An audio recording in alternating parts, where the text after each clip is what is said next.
পাঞ্জাব কিংসের সব থেকে বড় চিয়ার লিডার কে? প্রশ্নের উত্তর সহজ, তিনি প্রীতি জিন্তা। পাঞ্জাব কিংসের আইপিএলে অবস্থান যাই হোক না কেন, প্রীতি জিন্তা সবসময় দলের সাথে থাকেন ছায়া হয়ে। কেবল সুসময়ের মাঝি হয়ে নয়, দুঃসময়ের বন্ধু হয়ে থাকেন দলের পাশে।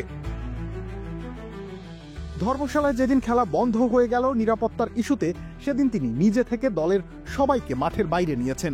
দর্শকদের বের হয়ে যেতে বলেছেন, নিজের নিরাপত্তার কথা ভাবেননি একবারও। প্রতিটা ম্যাচ তিনি ডাগআউটে থাকেন, অর্জনে উল্লাস করেন, ব্যর্থতায় হতাশ হন, কিন্তু হাল ছাড়েন না। ম্যাচ শেষে খেলোয়াড়দের সাথে হাত মেলান, কখনো প্রিয়াংশ আরিয়ার সাথে সেলফি তোলেন, কখনো শ্রেয়াস আইয়ারের সাথে হাত মেলান, কখনো বা নিহাল ওয়াথেরার সাথে ফিস্ট বাম্প করেন। ম্যাজিক হার্বাল টুথপেস্ট দূর করে দুর্গন্ধ সৃষ্টিকারী দাঁতের সমস্যা। ইয়েস, দেখাও তোমার ম্যাজিক। পাঞ্জাব কিংস আইপিএলে একদমই সফল দল নয়। 2008 থেকে 2025 জয়ের চেয়ে পরাজয় বেশি, গৌরবের চেয়ে অপেক্ষা দীর্ঘতর। মাত্র 3 বার প্লে অফ, কিন্তু একবারও কাপের দেখা নয়। অথচ এমন কোনো বিকেল কিংবা রাত খুঁজে পাওয়া যাবে না যেখানে হেরে যাওয়া ম্যাচ শেষে ডাগআউটে তাকে দেখা যায়নি। প্রতিপক্ষের হাসির মাঝেও তিনি দাঁড়িয়ে থেকেছেন, কখনো হাততালি দিয়ে, কখনো গালে চাপা কষ্টের ছায়া নিয়ে।